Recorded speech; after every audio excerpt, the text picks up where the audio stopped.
everyone, and welcome back to Headline Hero. My name is Eliana Scott, and this is Savannah McFadden.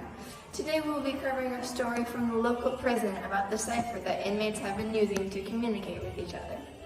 Yes, the inmates of our local prison started writing strange symbols around the prison about a month ago.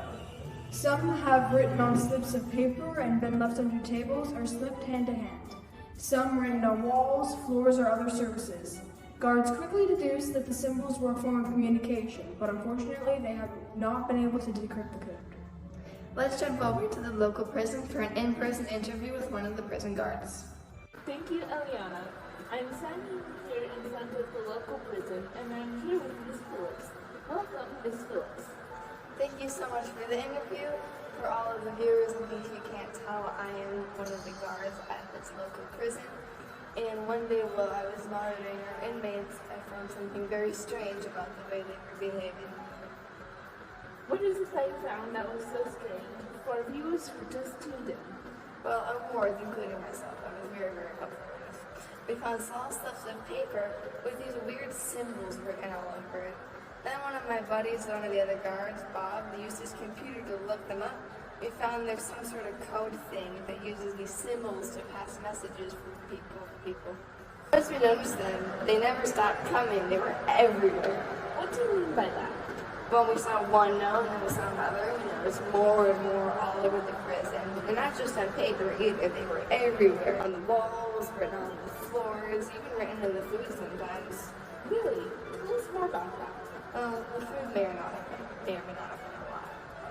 How long has this been occurring? Well, it's been occurring for... Sorry for the interruption. We have just received a crucial update from the police working on the case.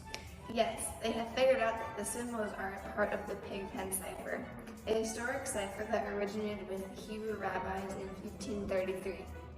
It was more notably used by the Freemasons in the early 18th century. The cipher uses 4 different charts, 2 with 9 squares each and 2 with 2 lines and an X, forming 4 triangles. Each section of each chart represents a different letter. This cipher has been found describing locations of items and personal messages, and in writing on the tombstones of Freemasons. Cracking the cipher does not involve any math, it just requires a key.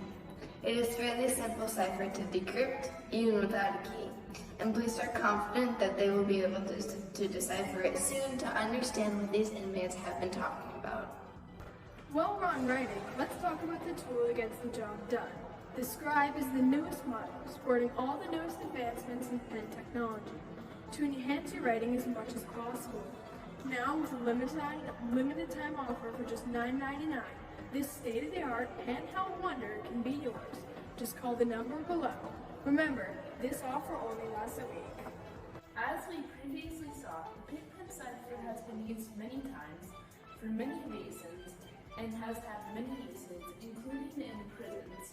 In this case, these have been more positive. At the Guile Alice Library on an island near British Isles called Guernsey, children have put their knowledge of this code and other codes to work. One popular museum brought this code to the library to teach kids how to use it.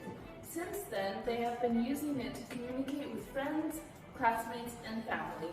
One kid we interviewed states that it's fun, and because I started this from scratch and worked out what the words were used, it was quite exciting. Going on to say that it really interests me. I like learning new things, and code breaking is fun. Since then, he has had much more experience reading and deciphering and using the Pigpen Cipher. One museum states that we're happy to be able to have this here at the library, and the staff have been a great ensemble to do this. Doing this gives us the ability to spread the word and that we have, as it's very popular. People can come and see what it's all about at the Candy Gardens until December.